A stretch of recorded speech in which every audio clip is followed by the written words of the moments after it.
सत्संग से सोधी आवे, नहीं जीव 84 में जावे। सत्संग से सोधी आवे, नहीं जीव 84 में जावे। अब मेटो द्वेष और राग, हो राग या उम्र बतेरी जाली। अब मेटो द्वेष और राग, हो राग या उम्र बतेरी जाली। परम पिता परमात्मा पूर्ण ब्रह्म सर्व सृष्टि रचनहार कबीर देव कबीर परमेश्वर की असीम कृपा से आप जी ये सत्संग सुनने के लिए उपस्थित हुए। पुण्य भाग हैं उन प्राणियों के जिनको मानव शरीर प्राप्त है। उससे भी अधिक पुण्य उन पुण्यात्माओं के हैं जिनको सत्संग सुनने का सु अवसर प्राप्त होता है। परमात्मा कौन है, परमात्मा कैसे हैं, परमात्मा को कैसे पाया जाता है, परमात्मा के पाने के लिए प्रत्येक मानव प्रयत्नशील है। वह परमात्मा कैसा है, उसके अंदर ऐसी क्या विशेषता है जिसकी हम खोज कर रहे हैं। परमात्मा के अंदर ऐसी क्या विशेषता है, क्या खासियत है जिसको खोजने के लिए हमने बहुत सारे तरीके भी अपनाए हैं। अधिकतर व्यक्ति तो संसारिक सुविधाओं को बटोरने में ही सारा जीवन लगे रहते हैं, उन्हीं को उत्तम मानकर चिपके हैं। और कुछ एक पुण्यात्माओं ने राज तक को त्याग दिया। राजा को सर्व भौतिक सुविधाएं उपलब्ध होती हैं और उसने वो सब त्याग दी और फिर परमात्मा के पाने के लिए कठिन प्रयत्न किए, परिश्रम किए, साधनाएं की, रूखा सूखा भोजन खा करके परमात्मा के पाने के लिए वो प्रयत्नशील रहे। एक समय एक सिमली नाम की लड़की थी और वो किसी गुरु से उपदेशी थी, आस्था भगवान में गणी थी। और प्रारंभ से ही ये ऐसा रहा है कि जगत और भगत का आपस में मतभेद बना रहा और जिस कारण से भक्तों को बहुत कठिन यातनाएं सहन करनी पड़ी। संसार की रीतियां, संसारिक जो परंपराएं हैं वो यहाँ इस काल के जाल में रहने के लिए व्यवस्थित है, एक व्यवस्था है।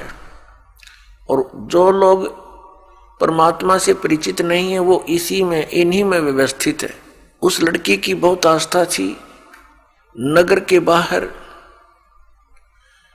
एक साधु का आश्रम था। वो लड़की उस महात्मा को आहार करा के आती थी, उनकी सेवा भी करती थी और शाम के समय अपने घर आ जाती थी।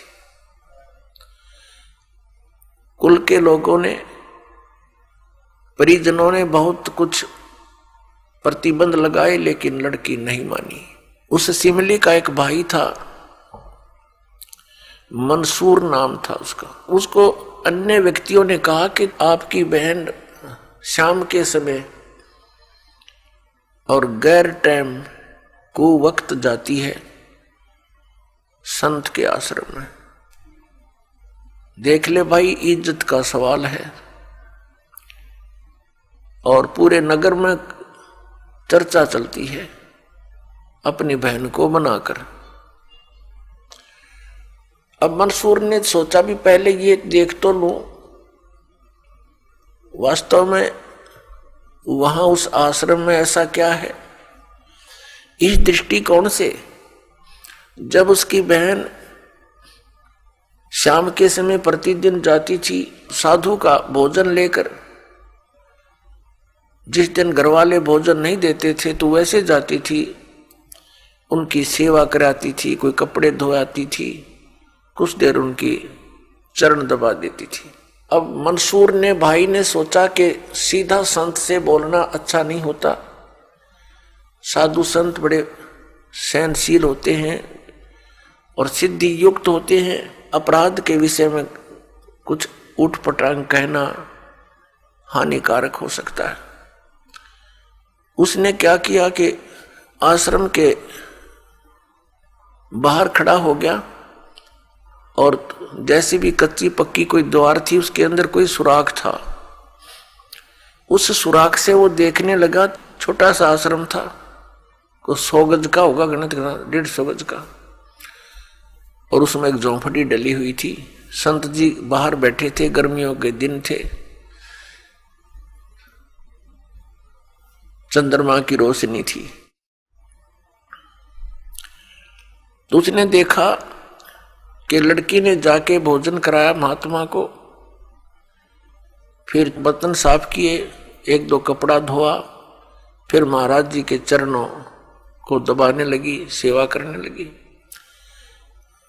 तो क्या हुआ कि ऐसे उस महात्मा ने हाथ किया, आकाश से एक अमृत का प्याला आया, संत ने पिया, आधा उस बेटी को दिया। संत ने कहा कि बेटी इसमें से थोड़ा सा, एक नालायक व्यक्ति खड़ा है, उसके भी मार देख छींट,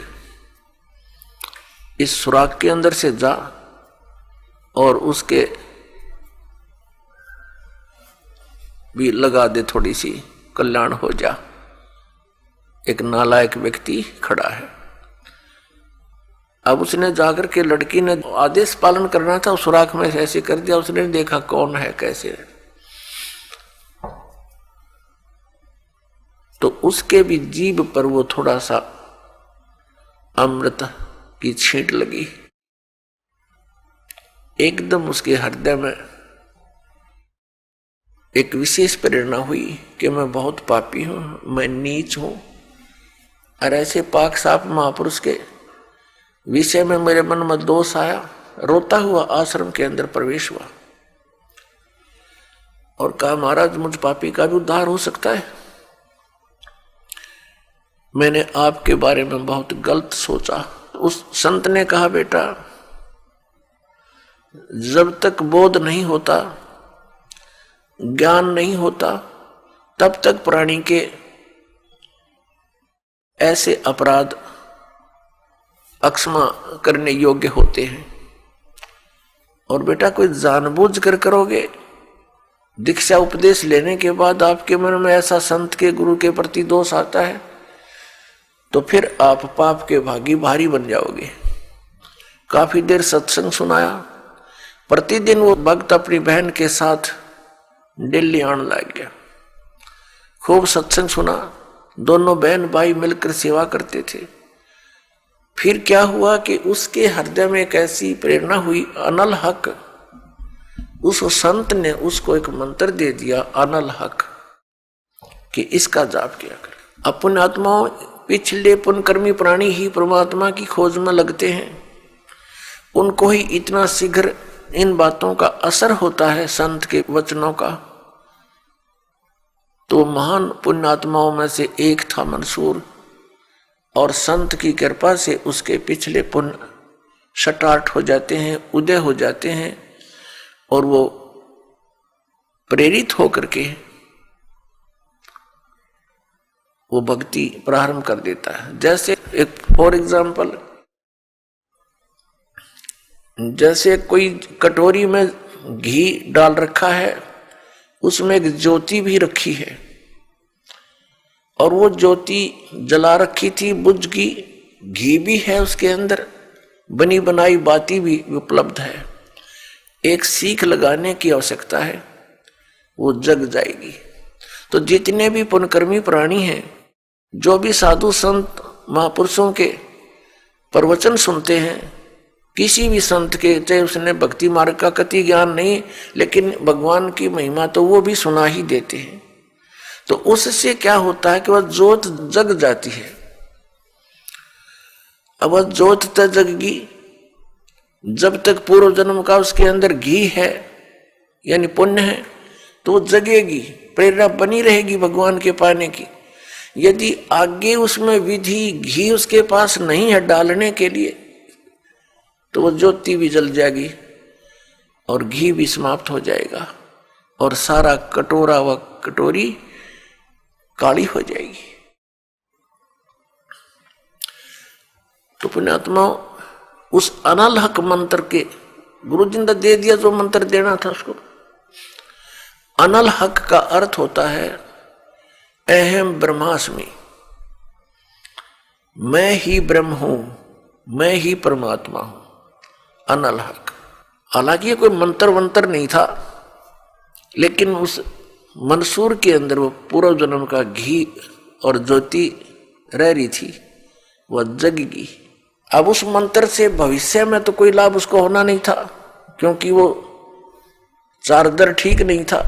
पूर्व जन्म की बैटरी से उसमें इतना प्रभाव था, इतने पुण्यों से, कि उसने अनल हक कहना शुरू कर दिया कि मैं ही परमात्मा हूं।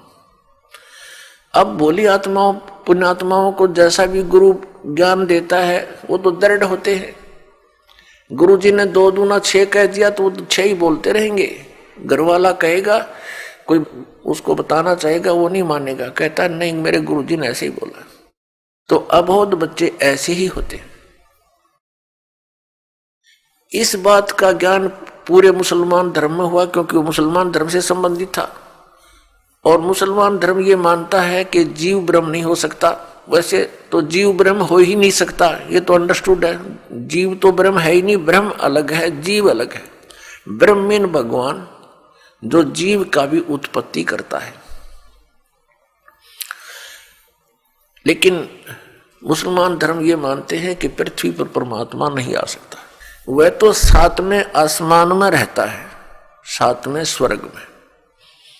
और कोई ये कहता है कि पृथ्वी पर परमात्मा है, वो दंड का अधिकारी है, वो भ्रमित कर रहा है, मुसलमान धर्म के विधान को बिगाड़ रहा है।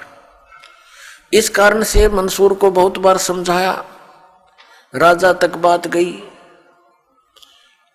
बहुत कुछ कहा, लेकिन नहीं माना, अनल हक करता रहा। उसको कहा कि तू ऐसा मत बोल। अब साधु को तो कोई बोल नहीं सके था कि वो क्या मंत्र दे रहा है, लेकिन पब्लिक के अंदर जब बात आ जाती है तो वो अपना पूरा जोर शोर से विरोध करते हैं। अब क्या हुआ कि वो नहीं माना, तो उसको चौराहे पर खड़ा कर दिया, बांध दिया उसको चौराहे पर। और फिर क्या कहा कि या तो तू अनल हक कहना छोड़ दे, नहीं तो तेरे पत्थर मारेंगे। उसने फिर कहा अनल हक, क्योंकि वो तो मदमस्त हो गया था, अलमस्त हो गया था। ऐसी स्थिति पूर्वजन्मों के पुण्यों से होती है, और भविष्य की भक्ति नहीं होती है तो वो नष्ट हो जाता है उस जीवन, ऐसी पुण्य आत्मा का। तो उसको सजा दी गई कि पूरे नगर के व्यक्ति इसको पत्थर मार मार के इसका वध करेंगे। ऐसी सजा दें ताकि और भी कोई ऐसी हिम्मत ना करे। तो सभी लाइन में आ रहे थे और पत्थर मार रहे थे, तू पापी है, पत्थर मार रहे थे, निकल जाते थे। अब उसकी बहन सिमली का भी नंबर आ गया। जब और पत्थर लगा रहे थे वो हंस रहा था, अनल हक अनल हक हंस रहा था। और जब उसकी बहन सिमली का नंबर आया, वो भी लाइन में खड़ी थी। तो बहन ने सोचा पत्थर तो मैं नहीं मारूंगी, लेकिन लोक लाज में आके उसने फूल उठा लिया कि मैं फूल मार आऊंगी उसके। यहां ये लोग भी ना मेरा विरोध करेंगे और भाई का चोट भी ना लगेगी। उसने फूल मारा, फूल मारते ही वो रोने लग गया, बहुत बुरी तरह रोने लगा। तब शिमली ने कहा कि भाई, लोग तेरे पत्थर मार रहे थे, उनके पत्थरों से नहीं रो रहा था, और तू मेरे फूलते रोने लग गया। अरे ये कोई चोट थोड़ी लगी तुझे? उसने कहा, शिमली ये तो अनजान थे, इनका मुझे दुख नहीं था, तू तो परिचित थी मैं किसके ऊपर फिदा हो रहा हूं, और तेरा हाथ कैसे हो गया नालायक मेरी तरफ?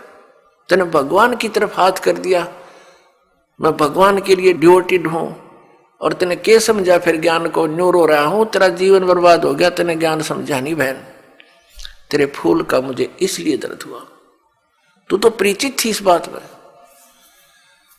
उसके बाद नहीं मरा वो पत्थरों से, कहने लगे या तो कहना छोड़ दे अनल हक, नहीं तेरा हाथ काटेंगे।